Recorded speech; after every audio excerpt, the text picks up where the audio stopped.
বিএনপির শত্রু হয়েছি। আমি বিএনপির পলিটিক্যাল অপোনেন্ট। আমি কখনো বিএনপি করি নাই। আমার হাসিনার লোকজন বিএনপি কইতো, আর কইতো আমি তারেক রহমানের টাকা খাইয়া হাসিনার বিরুদ্ধে বলি। ভাগ্যের কি নির্মম পরিহাস, আজ বিএনপির লোকেরা বলে আমি জামাতের টাকা খাইয়া বিএনপির বিরুদ্ধে বলি। আপনাদের একটা সৎ পরামর্শ দিই ভাই, পলিটিক্যাল অপোনেন্টকে বুদ্ধিমত্তার সাথে ডিল করেন। রাজনীতি করতে আসছেন, আপনার অপোজিশন থাকবে, আমার লোকে তেদরামি করতে আসেন না ভাইজান। আমি অনেক দরদ নিয়ে ক্রিটিক করি আপনাদের দলের। এটা যদি সহ্য না হয়, আওয়ামী লীগের যেভাবে ট্রিট করতাম সেভাবে যদি ট্রিট করতে বাধ্য হইতে হয়, তাতে আপনাদেরই ক্ষতি। আপনাদের যে ফাজলামি দেখি তাতে আমার কোনো ছেড়ে যাবে না, আপনার বাচ্চার ক্ষমতাও নেই। যাই হোক, অনেকে বলে বিএনপির পিছে কেন লাগিছি, উত্তরটা আগে বলছি, আর একটু খুলে বলি। এটা রাজনৈতিক, দার্শনিক, ভূ রাজনৈতিক বিষয় আছে এটার সাথে। আসেন এটা আমরা খুঁজে দেখি। কয়টা প্রশ্ন করি, দেখি এই প্রশ্নগুলো আপনাদের মনে আসছে কিনা কখনো। বাংলাদেশে মুজিবকে কেন স্বৈরশাসক হয়ে উঠতে হয়েছিল? অত্যন্ত জনপ্রিয় নেতা ছিল কিন্তু মুজিব, তারপরেও স্বৈরশাসক হয়ে উঠতে হয়েছিল কেন? জিয়াকে কেন মরতে হইল?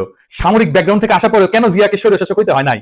কেন জিয়াকে মাইরা ক্ষমতায় এরশাদকে বসাইতে হয়েছিল? কেন এরশাদকে স্বৈরশাসক হইতে হয়েছে? কেন হাসিনাকে ফ্যাসিবাদ কায়েম করতে হয়? এই প্রশ্নগুলো পরিষ্কার উত্তর না পেলে আপনি কখনোই বুঝবেন না বাংলাদেশের সামনে বিপদগুলো কি কি। আপনি বুঝবেন না বিএনপি যাই না হোক আর না যাই না হোক দেশকে কোন গাড্ডায় নিয়ে যাইতেছে, এবং কেন বিএনপির বিরোধিতা করাটা আপনার জন্য ফরজা কিফায়া। এইটা পরিষ্কারভাবে বোঝার জন্য আপনাদের বাংলাদেশ নিয়ে ইন্ডিয়ার কুকুরেন্টটা কেন সেটা বুঝতে হবে। তা না হলে রাজনীতির কোনো হিসাব আপনি মিলাইতে পারবেন না, আর বারবার আপনি এইরকম স্বৈর শাসনের ফ্যাসিবাদের কবলে পড়বেন। আসেন আল্লাহর নামে শুরু করি। আপনি যদি ভারতকে প্রশ্ন করেন আজকের দিনে তার সবচেয়ে ঝুঁকিপূর্ণ সীমান্ত কোনটা, কে তার সবচেয়ে কৌশলগতভাবে গুরুত্বপূর্ণ প্রতিবেশী, পাকিস্তান কিন্তু না, উত্তরটা হলো বাংলাদেশ। বাংলাদেশ কেন ভারতের একটা জীবন্ত দুশ্চিন্তা, সেটা বুঝতে হলে আপনাকে দুইটা জিনিস একসাথে দেখতে হবে। প্রথমত, ভারতের কাছে বাংলাদেশের সবচেয়ে বড় সমস্যা হলো তার ধর্ম, ডেমোগ্রাফি। বাংলাদেশ মুসলমান সংখ্যাগরিষ্ঠ দেশ, এটা তো জানা কথা, কিন্তু আশ্চর্যের ব্যাপার হলো ভারতের পূর্বাঞ্চলে একসময় মুসলিম মেজরিটি ছিল। আসাম থেকে শুরু করে নাগাল্যান্ড পর্যন্ত পুরানো ক্যাবিনেট মিশন প্ল্যানে পূর্ব ভারত বরাবর মুসলিম সংখ্যাগরিষ্ঠ অঞ্চল হিসেবে বিবেচিত হয়েছিল। ক্যাবিনেট মিশন প্ল্যান কি? আসেন এটা একটু খুঁজে দেখি। ক্যাবিনেট মিশন প্ল্যান হচ্ছে 1946 সালে ব্রিটিশ সরকার প্রস্তাবিত একটা সাংবিধানিক পরিকল্পনা, যা ভারত উপমহাদেশের রাজনৈতিক ভবিষ্যৎ নির্ধারণের জন্য গৃহীত হয়। এই পরিকল্পনার মূল উদ্দেশ্য ছিল ভারতকে একটা ফেডারেল কাঠামোর অধীনে ঐক্যবদ্ধ রাখা, যেখানে প্রদেশগুলা ধর্মীয় সংখ্যাগরিষ্ঠতার ভিত্তিতে তিনটা গ্রুপে বিভক্ত করা হয়েছিল। গ্রুপে ছিল হিন্দু সংখ্যাগরিষ্ঠ প্রদেশগুলা, যেমন ধরেন মাদ্রাজ, বোম্বে, ইউনাইটেড প্রভিন্স, মানে বর্তমানে যেটা উত্তরপ্রদেশ, বিহার, সেন্ট্রাল প্রভিন্স ইত্যাদি।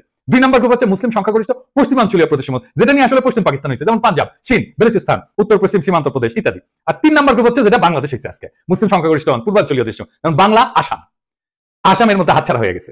ম্যাপে যে সাদা সাদা অংশগুলো দেখতেছেন না, ওইগুলো বলা হচ্ছে প্রিন্স লিস্টেড, মানে রাজা ছিল, এটা দেখায় দেন। সেই রাজ্যগুলোতে সবগুলো কিন্তু ইন্ডিয়া পরে খাই ফেলেছে। আজকের দিনেও পশ্চিমবঙ্গের সরকার হিসেবে 27% মুসলমান জনগোষ্ঠী, আসামে সেটা 34%-এরও বেশি।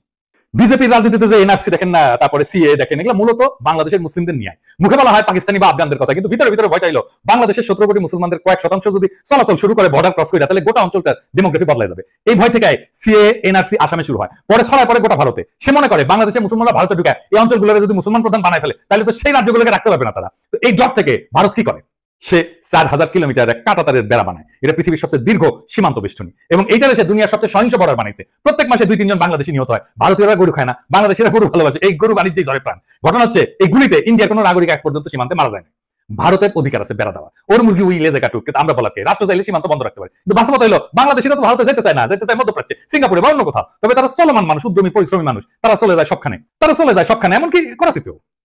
এখানে আসে দ্বিতীয় সমস্যা, সেটা হইতেছে এই শিলিগুড়ি করিডোর বা চিকেন নেক। আমরা এটা আগে আলাপ করছি অনেকবার, আসেন আরেকবার একটু আলাপ করে দেখি।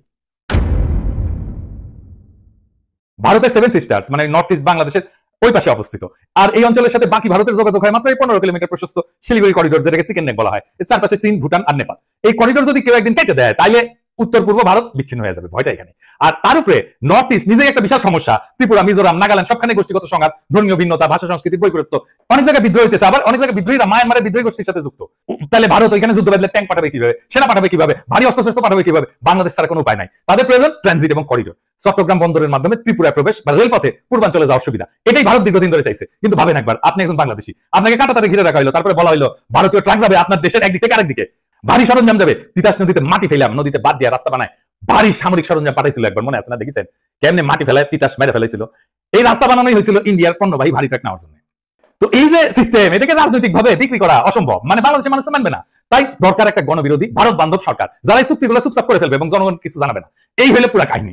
ভারত কেন বারবার বলে বাংলাদেশ আমাদের সবচেয়ে গুরুত্বপূর্ণ মিত্র? কারণ কৌশলগত দিক দিয়া বাংলাদেশ ছাড়া ভারতের নর্থ ইস্ট অচল, কিন্তু ধর্মীয় দৃষ্টিভঙ্গিতে ভারত মুসলমান পছন্দ করে না, তাই কাঁটাতারে বেড়া দিছে। আবার কাঁটাতার দিয়ে ঘিরে দিলে তার 7 সিস্টার্স অরক্ষিত হয়ে পড়ে। এই এক শাখের করাত যাইতেও কাটে, আসতেও কাটে। তাই বাংলাদেশে ভারতের সবসময় এমন শাসক দরকার যে ভারতের অনুগত হবে এবং তাদের মতে বন্ধুভাবাপন্ন হবে। ভারতের প্রতি বন্ধুভাবাপন্ন হইলে বাংলাদেশের জনগণ হয়ে আসবে সরকার বিরোধী, তাই তাকে হইতে হবে স্বৈরাচার। বাংলাদেশের 3টা ভারত বান্ধব সরকার ছিল, মুজিব, এরশাদ আর হাসিনা। তিনটাই স্বৈরশাসক। জিয়া আর খালেদা জিয়া এই দুইজন প্রবল ভারত বিরোধী ছিল জন্য তাদের স্বৈরশাসক হইতে হয় নাই। একজনকে মরতে হয়েছে, আরেকজনকে বিষ প্রয়োগে হত্যার চেষ্টা করা হয়েছে। আমি প্রমাণ সহ এপিসোড করেছিলাম খালেদা জিয়াকে বিষ প্রয়োগ করা হইতেছে, দেখে নিয়েন যদি দেখে না থাকেন। তাইলে এই যে মির্জা ফখরুল যে বলে ভারত বন্ধু দেশ, এটা শুনেন কি বলে। ভারত আমাদের প্রতিবেশী, সবচেয়ে বড় প্রতিবেশী, আমাদের বন্ধু।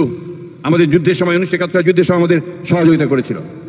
আমরা ভারতের কাছে সবসময় প্রত্যাশা করি যে ভারত বাংলাদেশের মানুষের পাশে দাঁড়াবে।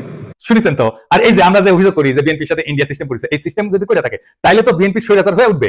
বাংলাদেশের স্বৈরাচার হয়ে ওঠার সব শাসক ধ্বংস হয়েছে। বিএনপির নেতা কর্মীদের বলতেছি, আপনারা কি চান বিএনপি ধ্বংস হয়ে যাক? আমরা রাতারাতি বিএনপির মতো একটা দল তৈরি করতে পারবো, তাইলে ক্ষতি কার হবে?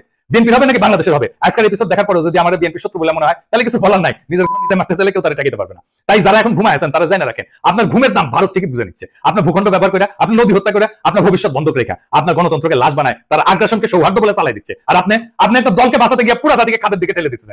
বিএনপি যদি আবারও এই খেলা না বোঝে, যদি তার নেতৃত্ব আবারও ভারতের পায়ের দিকে মুখ করে বসে থাকে, তাহলে মনে রাখবেন স্বৈরতন্ত্র কারো আপন হয় না। আপনি ভারতকে বন্ধু পাবেন, ভুল করেন না। ভারত কোনো বন্ধুত্ব চায় না, সে দাসত্ব চায়, করিডোর চায়, চুপচাপ মাথা নত করা সরকার চায়। আপনি যদি আজও সেই স্বপ্নে ভাসেন যে ভারত আপনার পাশে দাঁড়াবে, তাহলে আপনি ইতিহাস পড়েন নাই, রাজনীতি বোঝেন নাই, স্বাধীনতা মানে জানেন না। এখনো সময় আছে, সোজা হয়ে দাঁড়ান, আপোষের রাজনীতি ছুঁড়ে ফেলে দেন।